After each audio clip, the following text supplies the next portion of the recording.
First Notre Dame appearance in the Citrus Bowl in a long and storied history of the iconic school. Just another opportunity to write a chapter. Absolutely. It's going to be an exciting game for sure. You guys play against a great opposing team every week. This is no surprise, and you come here and you're facing one of the top teams in the country, as they are with you. Just some thoughts in general about the matchup. To you. I'm sorry. Excuse me. I'm sorry. No, it's a great matchup. You know, LSU is a tremendous defense, very well coached, great athletes all over the field. You know, it's an exciting time. I think our guys are excited to play in this game. It's another great defense they get to face. They faced a bunch of them, and it's, you know, for me personally, it's just one more week I get to spend with Mike McGlinchey and Quentin Nelson and Durham Smythe. Those guys have been tremendous for me, and to see them go out and hopefully go out with a victory will be great for me. When you attend the University of Notre Dame, it's no surprise you got to do your homework. You guys have been doing about a month's worth of homework on LSU. What are your thoughts as we head into it? Well, they're obviously an extremely well-coached and disciplined football team, especially on the defensive front. They have playmakers all over the field, great defensive linemen, great linebackers, and you know, they've had a lot of success, and you can see it all over tape. And they're not going to try and trick you. They do a lot of things very well, and they try to see, and they line up across from you and see if you can beat them, and that's exciting for us, especially up front on the offensive line. We're really excited for another challenge with another great defensive line that we've played this year, and very much looking forward to New Year's Day. Terrific. Let's open it up for questions. Please raise your hand high. We've got a couple of mic holders, and we're ready to get moving for anyone for any individual questions on your part. And we've got mic holders in the back. Do we have any questions? Right here, please, third row, center. Chip, I'm just wondering, you know, as a play caller this season, how do you feel like you've kind of progressed throughout the year, and if anything, would you say that you've learned from this first season playing calls in Notre Dame? It's been different, you know. My play calling based a lot off our players and what they do well, and the matchups we try to create with that. You know, I came from Memphis where we threw for 4,000 yards, and Notre Dame where we rushed for 4,000 yards. So it was a different, you know, dynamic. But you know, as the season progressed, we kind of got an eye for what we were good at. Obviously, our identity started with up front with Mike and Q, and tried to ride them, and they did a tremendous job for us. You know, with Josh and you know, with the injuries, we still were able to make adjustments. I think Brandon did a great job for us, getting us to 9 wins and hopefully 10. Obviously, he had his ups and downs, as any first-year starting quarterback will have. You know, there's obviously great room for improvement, but you know, it was a different dynamic for me. You know, just kind of each game was different. But anytime you can have a chance to run the ball and run the ball with power, like we're able to do, it alleviates a lot of, you know, problems you might have anywhere else. Like you said with Brandon, what was just kind of your assessment of him this season, and what do you think is the next step for him to take? You know, obviously, it's the you know, his mechanics is the next step he needs to take. Keep building his confidence. Keep playing more. But I thought he did a great job of leading this offense to 9, almost 10 victories. You know, we're in the heart of it in the middle of November, and you know, I think in the big games he did some really good things. And you know, as it got late, we need to keep progressing. But you know, the young man's a winner, and you know, he had some rough bouts, but still found a way to win, whether it was his legs or arms. And you know, I think he did a great job of just keeping his head into it and just finding a way. And leaned on a lot of the great leadership we had on our offense. And you know, I still think he has his best footballs ahead of him. And you know, it's going to be fun watching him grow these next few years. While we wait for a few more hands so we can see them, I'd just like to ask you both about the Joe Moore Award, best O-line in the country. What a great honor. No, there's no doubt. You know, when I first got here, you could just tell who the alphas of the group were, and it was that, you know, it was the front we have. And you know, in the summer, I challenged them, put a picture in their locker of that award, and that was a goal for them to see it every day. And they just did a great job of every day. You won't find a harder working better prepared group than that offensive line, how they go about their business day in and day out. You know, we're almost having to kick them out of the facility. They're in there so much, and you know, they just take great pride in what they do. And you know, Harry Heastan has done a tremendous job with that group. You know, just building them through the years, and you know, it's awesome to see him get that award. You know, Joe Moore was a great mentor to him, and to have his name next to his was very special for him. Mike? Yeah, it was a tremendous honor for us, and it was something that we've worked for since the award was founded 3 years ago.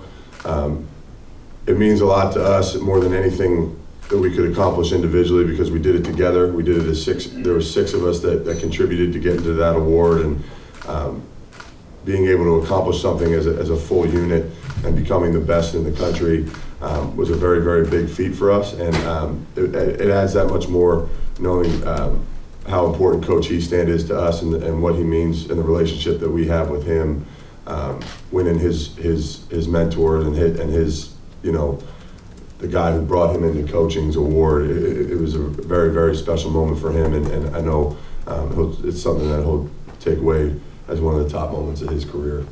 Thank you. Third row left. Mike, a quick question about Coach Kelly. What's the biggest difference that you've seen this year compared to Coach Kelly last year? I think the biggest difference with Coach Kelly was the connection that he had with our football team. I think in years previously he had gotten to a point where there was so many responsibilities of the Notre Dame football coach that, you know, takes him away from what he truly wants to do, which is coach his football team. And we had obviously a really, really rough year last year, and in my meetings and other players' meetings with Coach Kelly, one of the things that we harped on was that you need to be around more, you need to be with us more, and you need to know what our team's about. And you know, it takes a lot for somebody after 27 years of doing the same job to look himself in the mirror and say, what do I need to do to be better, and not, you know, pass the blame, and he took accountability. He knew it started with him, and the hires that he made with Coach Long, Coach Elko, and Coach Bayless, you know, just infiltrated throughout our entire football team. And you know, the decisions that he made in this offseason changed our culture, changed the way that we went about our business, and you know, accumulated into a lot of success for us so far. And we still have one more game to go, and we're really excited for the opportunity, and we expect nothing but the same kind of preparation that we've had all year. On the right here. Chip, I know that you're conditioned as a coach to look at next man in, but your receiving corps took a pretty big hit here the last month. How do you bridge that gap with the experience lost at your receiving corps? You know, I mean, I think it's more of an exciting opportunity for these young guys to get out there and, you know, kind of show what they can do. You know, see a Miles Boykin go out there who's been working extremely hard each and every week. You know, we go 6'4" with reps, so they've got plenty of opportunities in practice. They know what we're trying to do. They just haven't been out in the field. So, you know, I'm excited to see those guys. You know, C.J. Sanders get an opportunity, Chris Fink, more reps, Michael Young, the young freshman, getting out there and show what they can do, and take that excitement and channel it and go play well. But, you know, you just kind of just next man up, like you said earlier, and we got to go play the game. And, you know, I'm excited to see those guys go and contribute. They've had a great bowl prep, so I expect them to play well. Right over here. I'm sorry. And LSU's defense as well has to think in terms of next man in. And I know you as the play caller, you're not going to tip your hand as to what you're going to do with 2 linebackers and a defensive end out. But how does that change your thinking as a play caller, because those are such prominent members of the LSU defense? Yeah, I mean, they're so talented everywhere. The next guys in were, you know, they're not, you know, just be happy playing college football. They were the great players coming out of high school, and you know, they're very well coached, and they're going to be ready to go, and they do what they do. You know, they're going to press you up and challenge you and make you win one-on-one and make you force themselves to run the ball. And so I don't think there will be a major drop-off with the guys that play in there. And one question for Mike. Mike, as you delve into the specifics of LSU's defense, who or what concerns you the most, and what gives you the most encouragement heading into this game in the matchup? Well, they play a 3-down front majority of the time, and you know, we've had our fair share of looks against really good teams in that kind of a defense. So we've had a lot of experience, especially over the last, you know, month or so with Stanford, and then going into this, where they play a similar structure of a defense.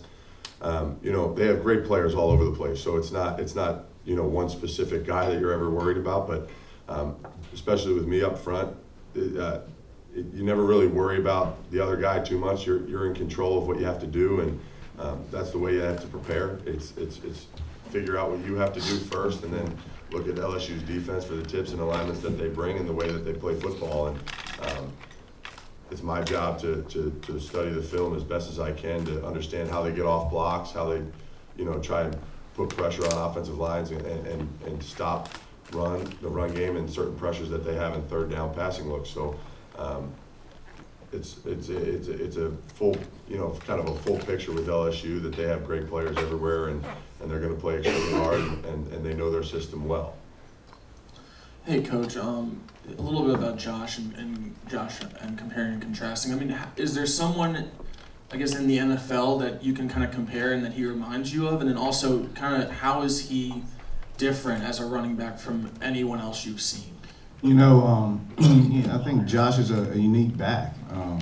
You know, like I've told a lot of people, he's one of the hardest working superstars I've ever been around. You know, he gets everything he deserves by the way he prepares, by the way he practices. You know, and he's just a product of what he does each and every day. Very good leader, very intelligent. You know, it's just been a great pleasure just to be around him each and every day, and see him have the success. It has been a, you know, a real treat for us and for the offensive line. You know, I'm not great at comparing him who he might be, because I think he's one of a kind, and it's been a lot of fun watching him grow. Hey Chip, we hear a lot about Brandon and mechanics. Just wondering if you could kind of specifically tell us, what have you asked him to work on, and has he done that leading up to this game? No, he's done a great job. You know, it's just with the way he grips the ball, the way he's, you know, rotating his hips and shoulders and elbow, just all the little things that we were able to get back to in bowl prep. You know, as the season goes on, you just don't have time to get into mechanics each week. You're so busy preparing for the next opponent, and you know, this enabled us to step back and really work through those kinks. And you know, I think he's done a great job with it, and you know, he expects to go out there and play well.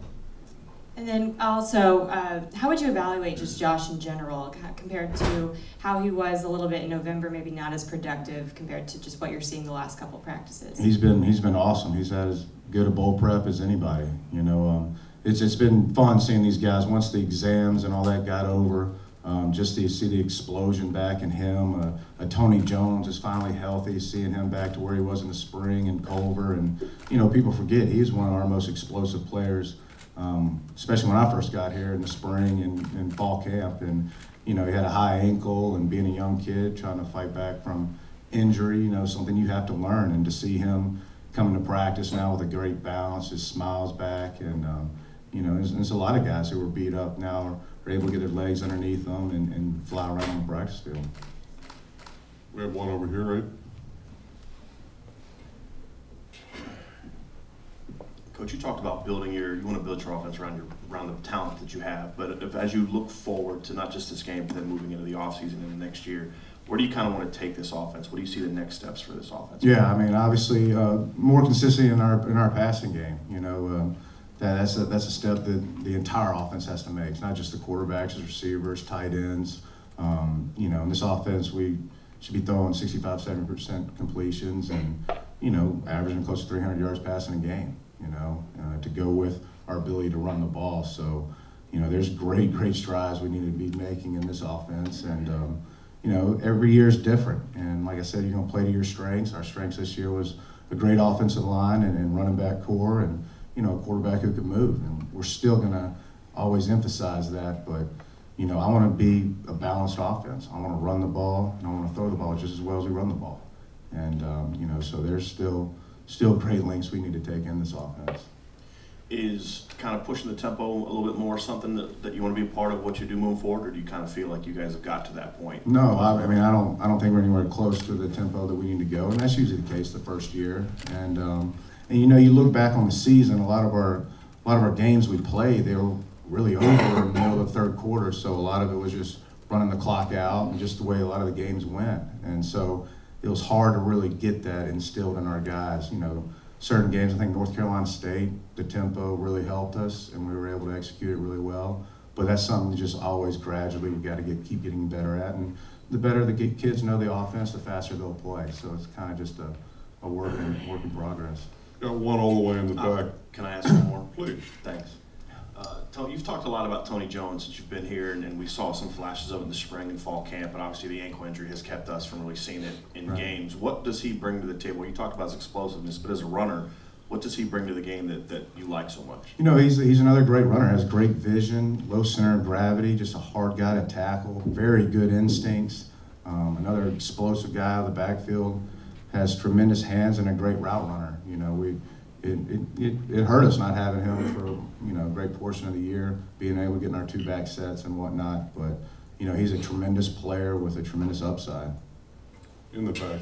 For both of you, how do you balance this game being a reward for a really good season and wanting to enjoy this experience with, you know, kind of the nitty-gritty of getting ready for a game against a high-quality opponent? And then if you could just comment on the greatest experience you've had so far here in Orlando, what you've enjoyed the most. Right. You know, for me, everybody remembers your last game. And to enjoy a bowl game, winning the bowl game is what makes it enjoyable for me. And like I said earlier in my opening statement, it's just another week I get to spend with these great seniors that we have.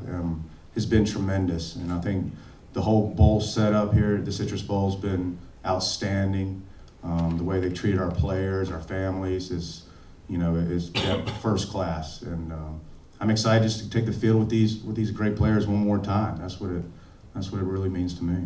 Yeah, I think Coach hit it on the head, but it's just about, you know, balancing work and balancing what the time that we get to ourselves. And Coach Kelly preached it since we got here, is that there's a time to go to work, and that's in the morning when we go to meetings, go to practice, and then afterwards we get to enjoy all the benefits that the Citrus Bowl and the staff here have given us. And it's been an incredible experience. You know, getting out of South Bend and my home in Philadelphia, it's like minus 15 there. So it's been nice to be down in Orlando with the nice weather and getting around the guys. And I mean, the place that we're staying is world class. You know, so we're having a great experience. And there's so many different things that we get to do. And we're very fortunate to be here in Orlando, but we have a job to do, and it's my last game in a Notre Dame uniform, and I want to make sure I go out as a winner. Is there one thing you've done so far that really has stayed with you that you'll remember for the next several years? One like specific event or so. Here in Orlando, is there anything you've done? Theme parks or anything yet? You know what? We had a great day in Universal the other day. You know, our whole team got to spend the day going around and seeing different theme parks, and that was a great day. It's obviously in the holiday season, so it was a pretty jam-packed park. So trying to navigate through that with as many big guys as we got and getting on some tight rides was pretty fun. And tonight the fun continues. 5 o'clock, you folks are going to be at Andretti go-karting, and you'll have an opportunity to race go-karts at a place that Mario opened up about a month and a half ago. So that should be a lot Very of fun. excited for that as well.